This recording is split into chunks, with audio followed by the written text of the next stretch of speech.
जी नमस्कार। आरपीएससी के पसंदीदा 5 प्रश्नों की डोज हर बच्चे को रोज में आपका स्वागत है। मैं हेम सिंह गुजर। आज का पहला क्वेश्चन साइंस का है। हमारी हड्डी और दांत किससे बने होते हैं? तो इस क्वेश्चन का आंसर है ट्राई कैल्शियम सल्फेट, TCP से बने होते हैं। और बहुत सारे जैसे दंत चिकित्सक होते हैं, वो जो कृत्रिम दांत बनाते हैं या बोन हड्डी वाले, वो भी इसका उपयोग करते हैं। हमारे शरीर में कैल्शियम की पूर्ति ये इसी के द्वारा होती है। और सबसे ज्यादा हमारे शरीर को जो हड्डी और दांत जो बनते हैं, जिस तत्व की आवश्यकता होती है वो यही है, ट्राई कैल्शियम सल्फेट। हाँ जी, आज का दूसरा क्वेश्चन बहुत प्यारा क्वेश्चन है। राजस्थान में 1952 में अमलानंद घोष ने किस सभ्यता की खोज की थी? देखिए, हम सब जानते हैं उस सभ्यता का नाम है कालीबंगा सभ्यता। सबसे पहले इसका नाम कालीबंगा क्यों पड़ा? क्योंकि कालीबंगा का मतलब पंजाबी में चूड़ियों को कहा जाता है। हाथ में जो चूड़ी पहनते हैं उन्हें बंगा कहा जाता है। तो यहाँ से खुदाई में काली चूड़ियां निकली सबसे पहले, इसलिए इसका नाम तो हो गया कालीबंगा। अब कुछ खास बात मैं आपको बता देता हूँ कालीबंगा सभ्यता की। सबसे पहले बात करते हैं नगर नियोजन। देखिए, कालीबंगा सभ्यता जब हमने खुदाई तो हमें 2 प्रकार के नगर मिले, एक ऊपरी नगर और एक निचला नगर। ऊपरी जो नगर था उसमें प्रशासनिक लोग रहते थे, अधिकारी रहते थे, राजा रहता था। और नीचे वाले में आम जनता या सामाजिक लोग इसमें रहते थे। पहली बात नगर नियोजन की कर ली। दूसरा अगर बात करें तो कालीबंगा जो सभ्यता है, यहाँ जो मकान मिले हैं, देखिए यहाँ पूरा नगर के आधार पर बसा हुआ है। इसलिए पूछा जाता है कालीबंगा सभ्यता कैसी है? नगरीय सभ्यता है, क्योंकि चौड़ी चौड़ी सड़कें मिली है, सकड़ी गड़ियां मिली है। कालीबंगा सभ्यता की एक और खास बात बताऊं क्या? कालीबंगा सभ्यता यहाँ से हवन वेदी मिली है। इससे ये पता चलता है कि भाई साहब ये लोग भी हरि ओम स्वस्तिना इंद्रहा वृद्धिश्रवाहा स्वस्तिना, मतलब पूजा पाठ करते थे, हवन करते थे। कालीबंगा सभ्यता से ऊंट की हड्डियों के साक्ष्य मिले।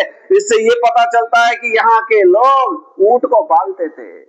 यहाँ प्रमुख जो बर्तन मिले हैं, देखिए मिट्टी के कुछ मृद भांड मिले हैं जो लाल और पीले रंग के, उनके ऊपर काले रंग से डिजाइन और आकृतियां बनाई हुई है।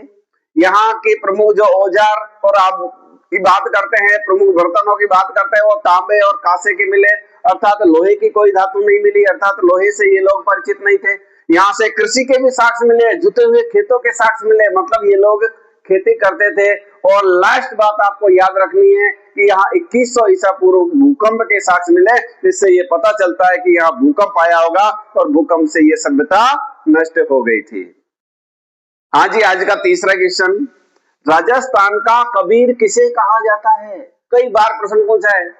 इस क्वेश्चन का आंसर संत दादू दयाल जी। संत दादू दयाल जी, जिनका जन्म अहमदाबाद गुजरात में हुआ था, इन्होंने अपना पूरा का पूरा जीवन, अर्थात इनकी जो कर्म स्थली रहा वो नारायणा जयपुर रहा है। यहाँ इनका समाधि स्थल भी है।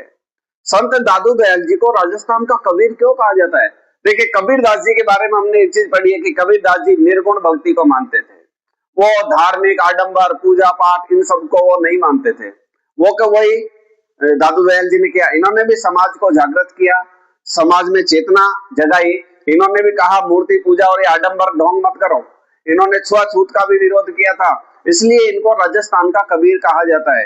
कबीरदास जी की एक दोहा मुझे याद आ रही है, जिसमें वो कहते हैं, पाहन पूजे हरि मिले तो मैं पूजू पहाड़, ताते ये चाखी भली पीस खाए संसार। अगर पत्थर पूजने से भगवान मिलता है तो मैं पूरा पूरा पहाड़ को ही पूज दूं। अरे उससे तो अच्छी ये चाखी है जिसको पीस करके लोग भोजन तो कर रहे हैं, अनाज पीस करके लोग भोजन तो करते हैं। तो ये थे संत दादू दयाल जी। इनके 52 शिष्य थे और 52 शिष्यों में आपको पता है संत गरीबदास जी, संत सूरदास जी और रज्जब जी इन्हीं के ही प्रमुख शिष्य थे।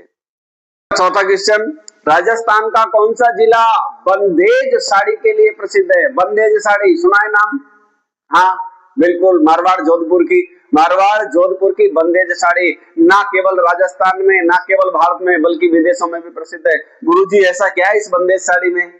तो थोड़ा सा बता देता हूँ। एक ही खास विशेषता, मुख्य विशेषता जिसके लिए फेमस है कि इसमें क्या बारीक गांठों के लिए प्रसिद्ध है।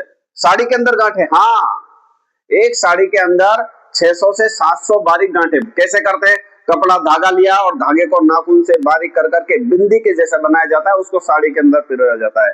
यही तो है गांठो, बंदेज का मतलब यही होता है, उसको इस प्रकार से बांधा जाता है।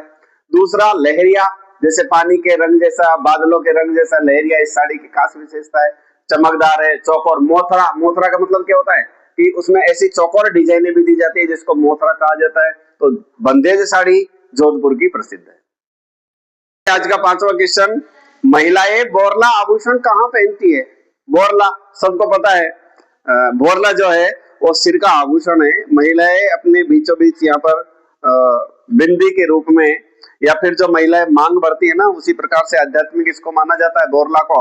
राजस्थान और हरियाणा में महिलाएं सबसे ज्यादा बोरला पहनती है।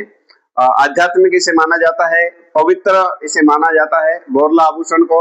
और भी कई सारे, देखिए बोरला आभूषण जो होता है वो बीच में पहनते हैं, उसके बाद में एक चेन से ये जुड़ा होता है बीचों बीच में से, फिर बालों में लगाया जाता है। इसके अलावा आपको याद रखना है कि सिर के आभूषण कौन कौन से। मैंने तो एक ट्रिक बनाई थी, उस समय मैं कोचिंग में पढ़ाता था, तब सरस्वती की प्रार्थना की मैंने और सारे के सारे आभूषण तैयार किए थे। सिर के आभूषणों के लिए जैसे एक लाइन में मैं प्रार्थना करता हूँ, माता सिर पे बिराजे शीस फूल, में मंदार रखड़ी बोर टिकड़ा, मैया सिर पे विराजे शीस फूल, में मंदार रखड़ी बोर टिकड़ा।